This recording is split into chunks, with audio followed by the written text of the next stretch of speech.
Boa noite, queridos. Que a graça e a paz do nosso Deus seja com todos os irmãos, com todas as irmãs. Estamos em festa. O cristão não precisa de comida, bebida para estar em festa. Basta estar recebendo as bênçãos de Deus, celebrando as ações do Senhor a nosso favor, que foram ações graciosas, que já é motivo de festa.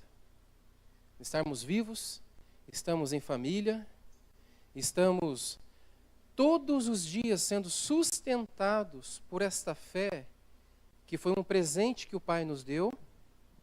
Essa fé, se nós formos meditar todos os dias, esta fé, como diz o apóstolo Paulo, ela é o nosso escudo. Mas escudo para quê? Se nós não estamos em guerra. E quem diz que nós não estamos em guerra? Porque o escudo da fé é para nos livrar de todos os ataques ardis do inimigo contra as nossas almas. Se você não sabe ainda, existe uma guerra espiritual a qual Cristo com os seus está sempre velando, sempre dando livramento, cobertura, sempre renovando, dando instruções, como nós devemos nos portar neste mundo tenebroso. Jesus disse assim que o mundo jaz no maligno. E Jesus orou pelos seus discípulos há 2000 anos, dizendo a seguinte expressão: Pai, eu não peço que o Senhor os tire do mundo, mas eu peço que o Senhor os livre do mal. E de verdade, meus amados, o mal não é quebrar uma unha. O mal não é pegar um bicho de pé. O mal é ser tentado, seduzido e enganado pelo diabo para nos afastar do propósito que Deus tem para cada um de nossas vidas. E como nós estamos celebrando a reforma, e uma das bases, como já foi falado pelo pastor Daniel, é a fé, eu quero justamente falar sobre a fé. Mas eu estava pensando buscar um personagem para nós estarmos meditando, compartilhando a sua vida, como Deus agiu na vida dele. E vamos ver se os irmãos estão conectados. Qual o melhor personagem para nós meditarmos a respeito de fé? Vamos lá? Jó? Jó é paciência, não é não? Davi, o que mais? Abraão? Vocês estiveram comigo, né? Gênesis capítulo 25. Nós vamos ler do versículo 7 até o 11. Vamos passar um pouquinho sobre a vida do nosso pai na fé. Saibam que, para quem não é novo convertido, para quem está começando a trilhar agora os caminhos do Senhor, que Abraão, Isaque, Jacó, mas a pessoa do pai Abraão, ele é o pai da fé tanto dos judeus, dos israelitas, quanto também dos cristãos. Ele é o pai na fé desses dois povos, tanto o povo do Antigo Testamento, quanto também do Novo Testamento. Porque o mesmo Deus que cumpriu a promessa ao vir a este mundo, esteve com o pai Abraão, chamando ele num dado momento da sua história, na cidade em que ele morava, e ele foi considerado como o pai na fé, porque foi o primeiro a ser chamado pelo Senhor para uma vida de fé. Diz assim, amados, Gênesis capítulo 25, versículo 7. Vamos começar pela morte de Abraão. Diz assim: foram os dias da vida de Abraão 175 anos. Expirou Abraão, morreu em ditosa velhice, avançado em anos, e foi reunido a seu povo. Sepultaram-no Isaque e Ismael, seus filhos, na caverna de Macpela, no campo de Efron, filho de Zoar, o Eteu, fronteiro a Manre, o campo que Abraão comprara dos filhos de Et. Ali foi sepultado Abraão e Sara, sua mulher. Depois da morte de Abraão, Deus abençoou a Isaque, seu filho. Isaque habitava junto a Beer-Lahai-Roi, se é assim que se pronuncia, né? Queridos, quando nós pensamos que Abraão é nosso pai na fé, Deus, ele fez um projeto que, por via de regra, na racionalidade humana, foi na contramão. Porque se ele escolhe uma nação grande, uma nação poderosa, uma nação como a Babilônia, a Síria, o Egito, uma nação formada, ele teria condições de pegar uma nação por inteiro e começar lá pela vida dos reis, pela vida dos monarcas, lá pela vida dos juízes, né, o Supremo Tribunal lá dessa nação, e começar a trazer a conversão, a fé, a revelação? Sim ou não? Deus poderia fazer isso? Escolher uma nação grande e numerosa? Poderia, com certeza. Deus poderia borrifar do seu Espírito Santo, primeiramente no palácio, na mente do rei, dos seus senadores, dos seus deputados, de toda aquela base governamental do Estado, trazer o arrependimento nos corações e aquilo começar lá de cima, lá do Planalto Central, comparando com o Brasil, e trazendo para toda a nação uma conversão em massa. Mas você sabe o que eu fico maravilhado de perceber? É que Deus chama apenas um homem, e esse homem não era jovem, ele já tinha 75 anos, quando Deus aparece para ele e se manifesta para ele, lá em Gênesis capítulo 12. 75 anos. Eu quero que você volte os seus olhos para Gênesis capítulo 12, para o início da fé de Abraão. Quando nós lemos aqui o texto, em que Abraão morreu com 175 anos. Então, quantos anos ele viveu essa fé? 100 anos. Não dá para esgotar a vida de uma pessoa que caminhou pela fé em 100 anos, em apenas 13, 14, 15 capítulos da Bíblia. Mas a gente vai entender que Deus tem o seu propósito quando escolhe apenas uma pessoa. Nós vamos perceber que Deus é muito sábio nos seus projetos eternos.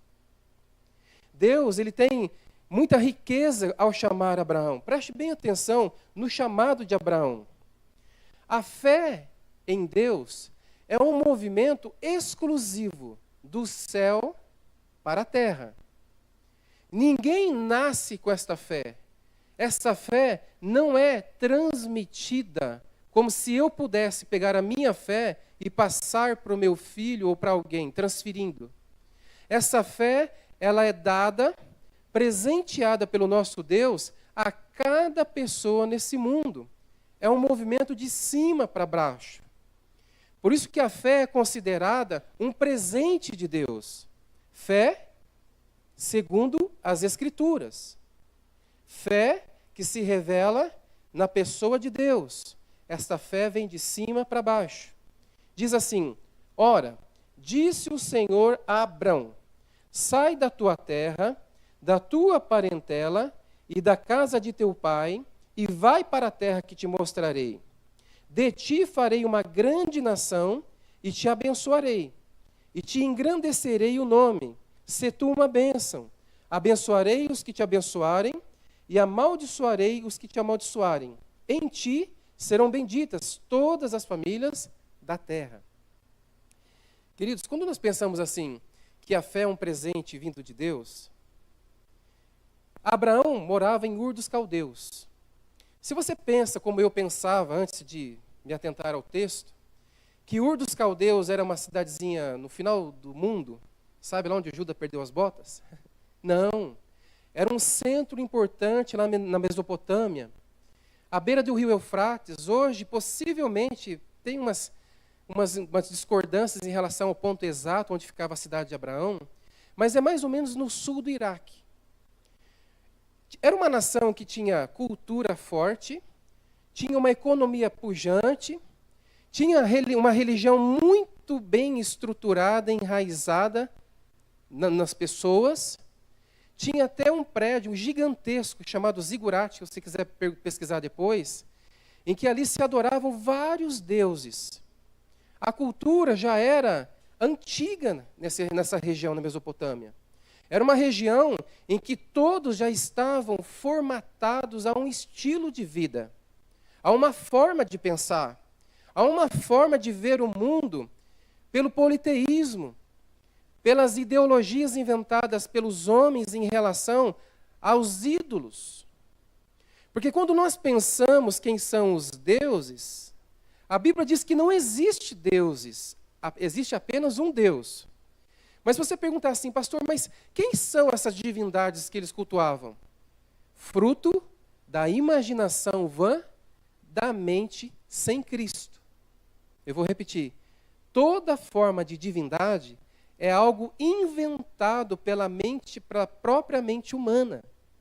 É algo que é construído pelo raciocínio humano. É como se dissesse o seguinte, voltando às palavras de Calvino, o coração humano sem Deus é uma fábrica de ídolos. É preciso que o Deus verdadeiro rompa o seu esconderijo, saia por detrás das cortinas da criação e se revele à mente humana, para que haja o verdadeiro conhecimento de Deus. De forma que quando Deus se manifestou a Abraão, isso causou-lhe um espanto. Vamos pensar aqui. 75 anos vivendo nessa cidade, famosa, grande, cultura pujante, economia fortalecida, vários deuses sendo adorados. De repente, alguém começa a falar à sua mente, comunicar a sua personalidade, falando audivelmente a um homem chamado Abrão, chamando ele pelo nome, indo em direção a este homem e manifestando a sua identidade, suplantando todas as coisas invencionices dos homens, a toda forma de pensar do racionalismo humano em relação a um meio de se salvar, a um meio de ficar bem, a um meio de viver bem aqui nesse mundo. Quando nós pensamos no politeísmo, queridos, nesse tempo, tinha deuses para tudo. Tinha o Deus da lavoura, se você era agricultor, você era forçado a acreditar nesse Deus, era conduzido o seu coração a acreditar nesse Deus. Tinha o Deus da guerra, o Deus da plantação, o Deus da fertilidade, o Deus do amor. Tinha Deus para tudo quanto é área da sociedade humana. Deus da pesca. Isso é muito simples para nós no século XXI entendermos. Mas pensa numa cultura dessa, em que a revelação de Deus era oculta, a pessoa de Deus era oculta, mas de repente Deus entra no cenário humano, comunicando a sua voz na consciência desse homem chamado Abrão. 75 anos. Então a fé, queridos, quando nós começamos a receber esse presente de Deus pelas Escrituras, pela verdade, pelo poder do Espírito Santo, o nosso coração fica chocado, porque é uma manifestação de uma pessoa que nossos olhos não veem.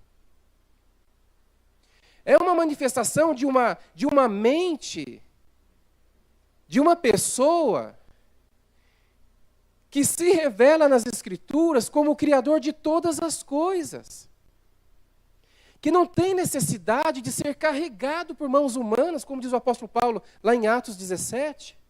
Um Deus que de uma pessoa só criou uma nação, que de uma pessoa apenas trouxe a toda a raça humana à existência. Há um Deus que fez tudo e mantém todas as coisas nos seus devidos lugares, pela palavra, ou pelo poder da sua palavra. Então, quando nós pensamos, quando Deus fala à mente humana, quem consegue resistir à revelação desse Deus?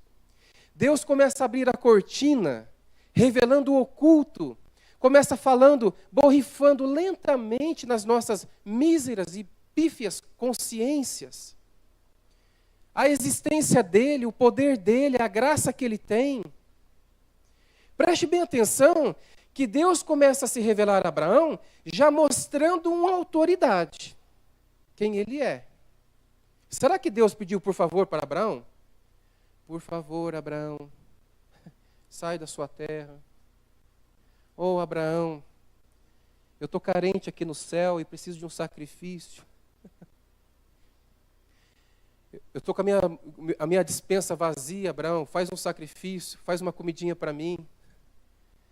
Porque se você for pensar no arquétipo, sabe, das invencionistas humanas, todo ídolo, todo Deus criado pela mente humana é manipulável. Você chega até ele pelo conhecimento da tradição familiar, ou dos homens, ou da cultura, e você é levado a prestar um culto a ele com o medo dele, para que ele te abençoe a lavoura, para você não perder o que você investiu nesse mundo. Você é levado nas entrelinhas a fazer uma barganha com esse Deus. Você sabe por que isso? Se até hoje você crê num Deus que você pode dar ordens para ele, fique sabendo que esse Deus é invenção da tua cabeça. Se até hoje você pensa que pode fazer qualquer coisa para merecer o favor de Deus, esse próprio Deus que você acredita na sua mente, ainda não foi revelado quem ele é. Ou pela dureza do seu coração, ou por falta de conhecimento nas Escrituras. Porque o Deus de nosso pai na fé, Abraão, é um Deus que se revela na história, ele entra em cena já dando ordens para ele. Sai da tua casa, da tua parentela, da família do teu pai, para uma terra que eu vou te mostrar. Tinha chance de falar não? A voz de Deus é como o trovão que despedaça o cedro no Líbano, não é assim? Poeticamente, nos Salmos. Quando o Senhor fala, derrete a terra. A voz do Senhor é poderosa, o poder de Deus está contido na própria voz do Senhor. Quando ele disse haja luz, quanto tempo demorou para o sol passar a existir? Quando ele disse haja firmamento no céu e na terra, as estrelas, quanto tempo demorou para que as coisas criadas passassem a existir? Foi rápido, instantâneo. Porque esse Deus que se revela nas Escrituras, meu amado irmão e irmã, ele tem todo o poder. Porque esta palavra esteve encarnada entre nós há 2000 anos atrás, e apenas com uma ordem ele repreendeu o vento na tempestade e o vento obedeceu. Com apenas uma palavra direcionada especificamente a um morto de 4 dias, Lázaro voltou à existência, voltou à vida. 4 dias depois de sepultado. Apenas com o poder da sua palavra, acalmava a tempestade nas águas, no mar. E o mar obedecia. E os discípulos, nessa ocasião, perguntaram uns para os outros: que homem é esse, que até o vento e o mar lhe obedecem? Queridos, esse homem, que até o vento e o mar lhe obedece, se fez homem para que nós pudéssemos compreendê-lo e aceitá-lo e entender a revelação do Pai.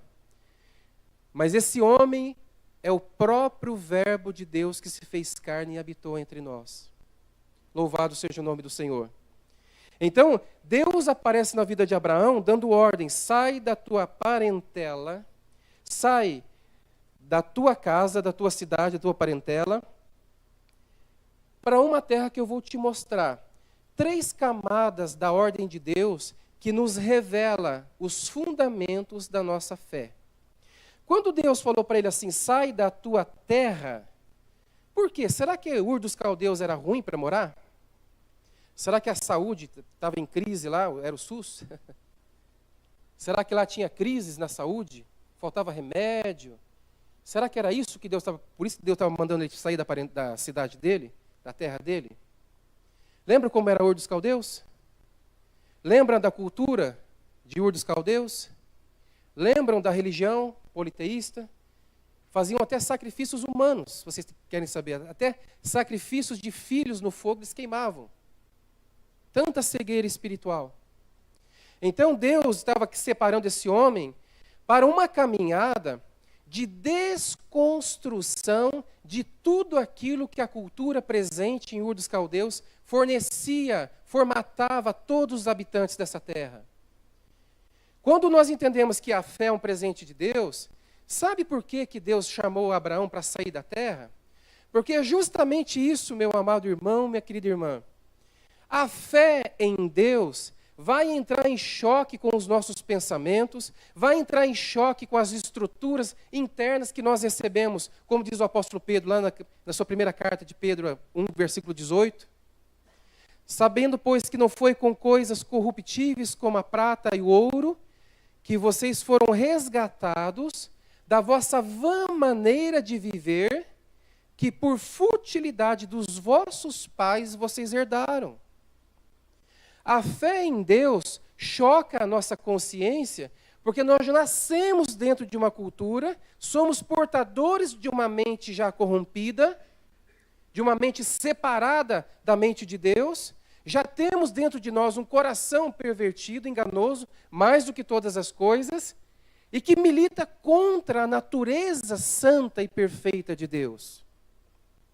Então, a base da fé cristã, que é um presente para nós, nos leva a entender que quando eu abraço a fé em Deus, a fé em Cristo, eu vou ser chocado com aquilo que já está dentro de mim, com os meus pensamentos, com a minha forma de ver o mundo, com a forma de eu conduzir a minha vida, as minhas escolhas, as minhas amizades, o meu jeito de fazer as coisas. Tem que zerar o odômetro, tem que nascer de novo, como disse Jesus. A fé é um presente de Deus que faz com que quem aceita esta fé tem que morrer para si.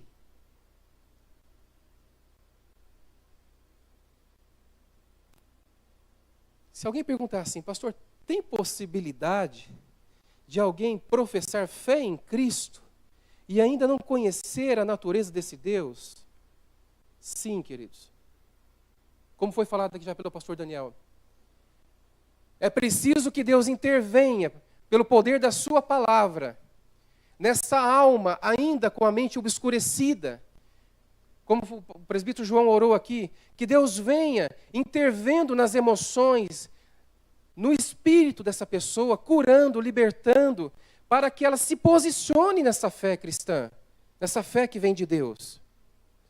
Porque a fé em Deus choca todas as coisas da natureza humana. A fé no Senhor sempre vai se opor à nossa vontade que habita os nossos próprios corações. A nossa mente, querido, preste bem atenção nisso, a nossa mente já está programado por natureza e por herança, como diz as Escrituras, a nos afastarmos de Deus, a sermos incrédulos quanto às oposições que Deus faz para nós, quanto às ordens que Deus faz para nós. Quer fazer um teste? Tudo que você construiu até hoje. Vamos pensar no seu patrimônio que Deus te deu, te abençoou, na sua família, naquela casa linda que você mora, naquela possante Kombi que você tem, aquele automóvel que Deus te deu. Se de repente uma voz bradasse no seu coração e falasse, olha, larga tudo isso, sai sem nada para uma terra que eu vou te mostrar. Como é que você sentiria no seu coração? Que sentimentos brotaria no seu coração? Você é sincero? Senhor, tem dó de mim. Estou com 48, a carcaça já começou a rachar. Vou ter que começar do zero a minha vida. Mas onde que é? Para onde que eu vou? Sai daí, vai para um lugar que eu vou te mostrar. Senhor, sem o script não dá. Sem o roteiro da viagem não dá. Deixar a minha casa, mudança de novo, Senhor. Eu vou ter que abrir mão de muitas coisas, porque nem sei para onde vai. Não é assim a nossa natureza? Será que é só a minha? Zerar o odômetro. Largar tudo para obedecer à voz desse Deus.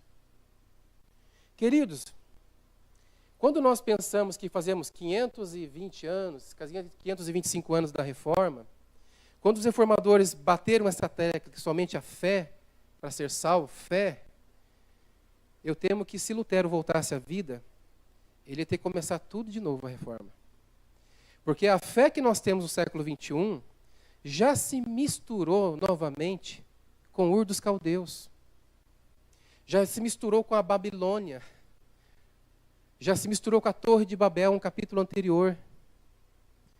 Preste atenção que em Gênesis 12, Deus faz uma promessa, não faz? Faz uma promessa. Eu vou engrandecer o teu nome, Abraão. Anda na minha presença, é perfeito, que eu vou engrandecer o teu nome. É Deus querendo engrandecer o homem, o nome dele. Gênesis 11, os homens se reúnem para construir a Torre de Babel, para fazer os seus nomes célebres. No ato máximo de rebelião contra Deus. Sabe por que eles queriam fazer aquela torre? Tem uma linha que fala que eles queriam mexer com astro, né? Umas astrologia, umas coisas meio mística. Mas eu tive acesso a um material que diz exatamente uma coisa que muitas vezes passa desapercebido. Lembra que no comecinho da Bíblia, lá em Gênesis 5, mais ou menos, 6, teve o dilúvio? E Deus castigou toda a raça humana com o dilúvio, afogando todos? Esses homens estavam nas entrelinhas, vamos fazer o seguinte, vai que esse Deus aí vai mandar a chuva de novo, vai inundar essa terra, vamos fazer um prédio tão alto, mas tão alto, que as águas não atingem a gente. E vamos driblar esse Deus. Vamos dar um nó nele. E vamos fazer o nosso nome célebre. Para que nunca mais a raça humana seja destruída. E salve somente aqueles que esse Deus escolheu aí entrando na arca. Queridos, Deus tem o poder sobre todo o mundo. Sobre todo o mundo. Mesmo aqueles que se rebelam contra ele. Deu trabalho para Deus molhar esse projeto? Estragar esse projeto? Deu trabalho?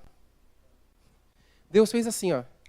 Confundiu a mente dos homens, confundiu a língua deles, o pedreiro já não acertava mais com outro pedreiro, os mestres de obra da construção já não se entendiam, e aquela obra parou, simplesmente porque Deus foi lá e mudou a programação da fala da humanidade. Mostrando que Deus tem todo o poder e que ninguém vai sabotar os projetos de Deus. Não foi assim que o nosso patriarca Jó falou? Agora sei, Senhor, que tudo podes e que nenhum dos teus projetos pode ser frustrado. Louvado seja o nome do Senhor. Então sai da tua terra, da tua parentela. Queridos, a fé em Deus também vai trazer um choque de realidade com as nossas tradições familiares. Como eu já citei aqui, 1 Pedro capítulo 1, versículo 18, você pensa que tudo aquilo que o teu pai passou para você vem de Deus? Todas as ações do seu pai, da sua mãe, da sua família, todas elas foram espirituais, direcionadas pelo Senhor? Não é um caça às bruxas aos pais. É simplesmente uma constatação bíblica de que nós precisamos ser guiados exclusivamente por esse Deus e pela sua palavra. Tem muita coisa boa que nossos pais nos passaram. Mas se as tradições dos nossos pais vai contrário à vontade desse Deus que se revela nas Escrituras, foi preciso Deus revelar-se para Abraão, já dando uma ordem para ele sair também do meio da sua parentela, porque com certeza ele ia ter choques com a tradição dos seus familiares, do seu pai, dos seus irmãos, da sua casa, dos ídolos familiares. Então, quando a nossa mente é guiada por uma tradição familiar que não é baseada, fundamentada na palavra de Deus, queridos, nós somos chamados a abandonar essa tradição, mesmo que ela venha da nossa mãe.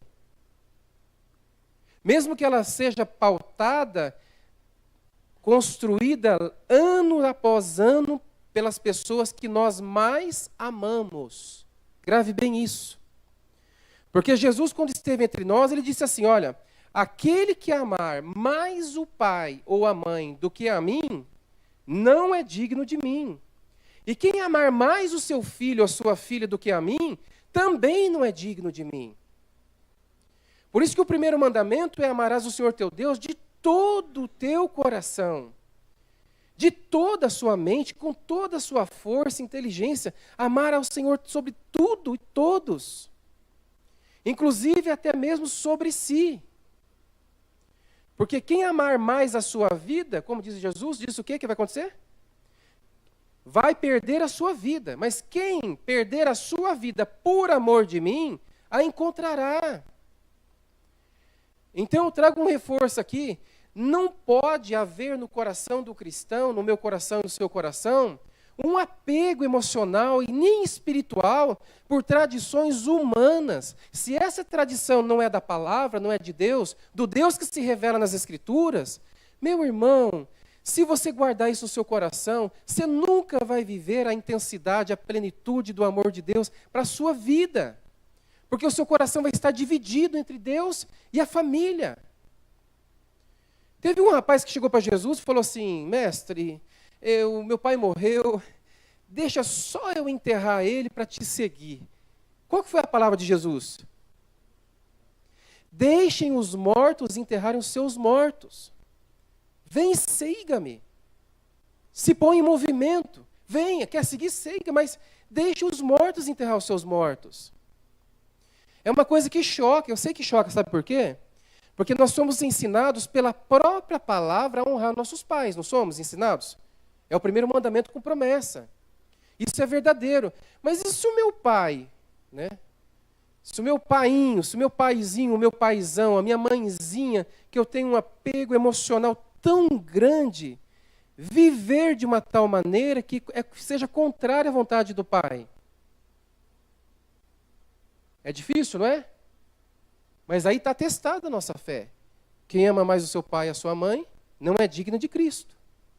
Então a fé, ela vem para a nossa vida e choca, porque ela quebra laços espirituais e emocionais que muitas vezes nós recebemos dos nossos pais e que não estão alinhados com a palavra do Senhor.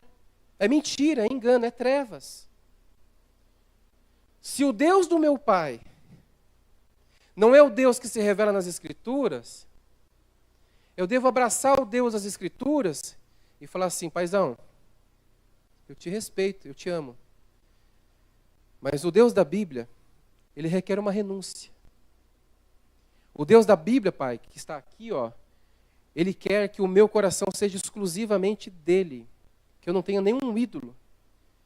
Eu sinto muito, pai, mas eu fico com Cristo, com Deus que se revela nas Escrituras.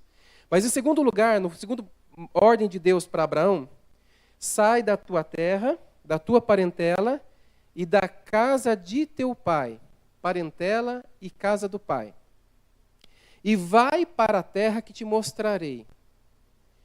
Fé é caminhar numa certeza e incerteza ao mesmo tempo. Eu vou fazer uma legenda aqui, vai ficar fácil da gente compreender. Quando a Bíblia fala assim que fé é uma incerteza, é porque de fato nós não temos controle nenhum sobre a fé. O único que põe as mãos na direção da nossa vida é Deus. Mas a fé também é uma certeza, porque esse Deus é fiel e Ele vai conduzir a nossa vida num bom termo. Só que tira de cena todo o controle humano, toda a projeção humana, todo projeto humano sai de cena para que o Senhor sente a direção e Ele conduza da maneira como Ele quer. Vamos fazer mais um teste aqui? Você tem lutas no seu interior em relação à tua vontade? Tem? Senhor, eu queria tanto uma coisa. Enquanto está no desejo, na oração, tudo bem, esse projeto. Mas se esse projeto causa uma inquietação, uma agitação no meu interior, eu não entendi ainda quem é que se revela nas Escrituras. Porque o Deus que se revela nas Escrituras é um Deus que leva um título que a gente repete muito, principalmente nós, de tradição reformada. Um Deus soberano. Mas você já parou para pensar que muitas vezes nós professamos que queremos um Deus soberano, mas quando as nossas vontades não se cumprem, a gente entra numa guerra dentro de nós. E dá vontade de dar cabeçada, né? E dá vontade de ficar inquieto, a ansiedade corrói, perdemos noite de sono, não é assim? Será que é só assim com a minha natureza?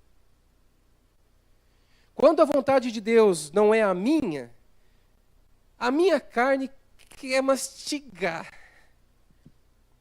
A minha natureza quer pular da cruz. A minha natureza quer fugir dos cravos, fugir da coroa. Eu quero salvar a mim mesmo, não negando a minha vontade, não negando o meu coração, não negando a minha vontade de fazer aquela coisa. Você percebeu que nós, muitas vezes de tradição reformada, lendo a Bíblia todos os dias, lutamos contra a soberania desse Deus que se revela nas Escrituras?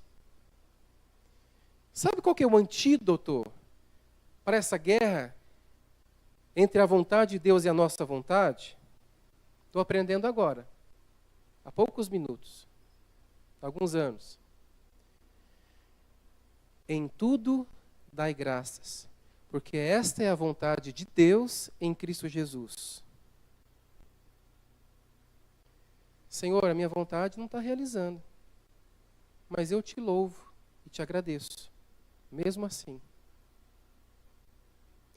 Senhor, eu tenho orações que já faz 20 anos que o Senhor não resolve.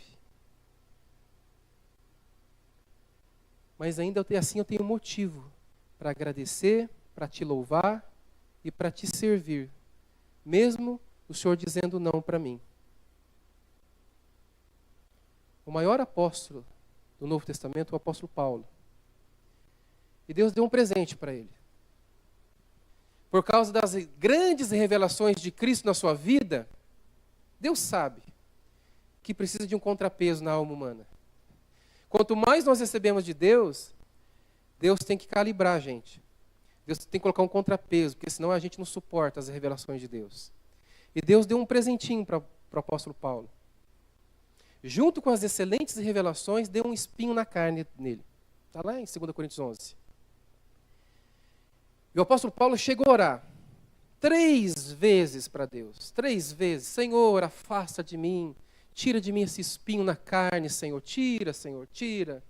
As 3 respostas de Deus para ele foi não, não e não.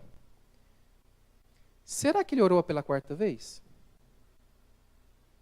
Ou abaixou a fronte, abaixou o seu tupete, pegou o seu coração, colocou aos pés do Senhor e entendeu que Deus tinha falado que não iria tirar esse espinho na carne, porque queria que o poder dele, o poder de Deus, se aperfeiçoasse na fraqueza dele.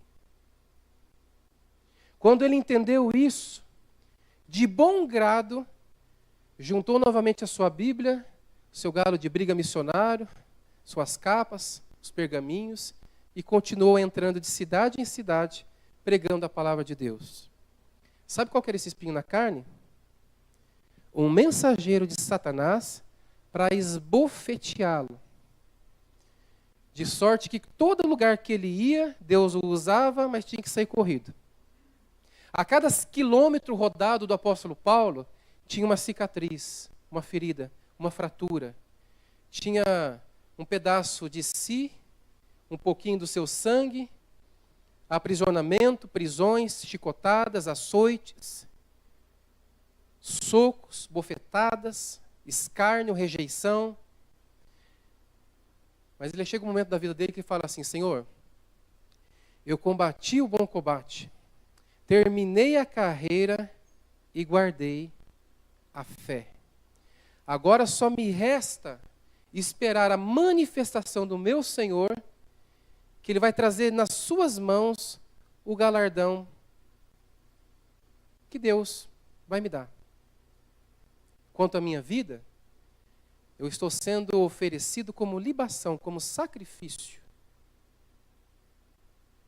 A fé que se manifesta em Deus, de Deus para nós, segundo as Escrituras, leva-nos a não olhar para o nosso próprio bem-estar, para a nossa segurança, contanto que a vontade de Deus seja feita em nós e através de nós, na nossa existência.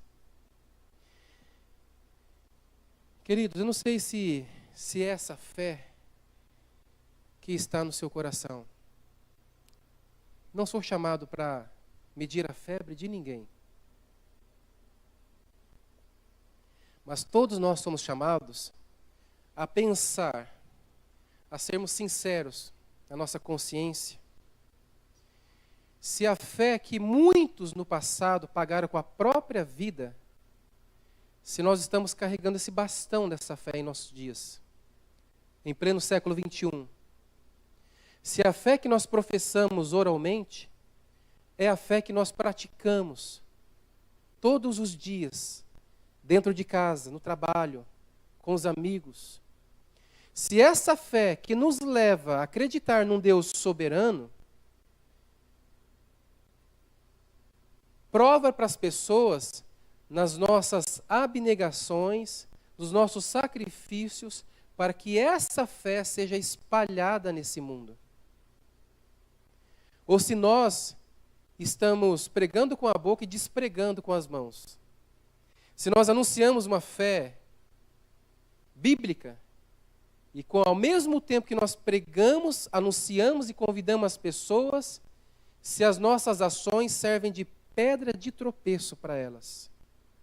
Porque a fé genuína faz com que a nossa vida desapareça, para que a glória de Deus se manifeste em nossos corpos mortais. Que Deus nos abençoe, queridos. Não sinta vergonha desta fé se você a carrega.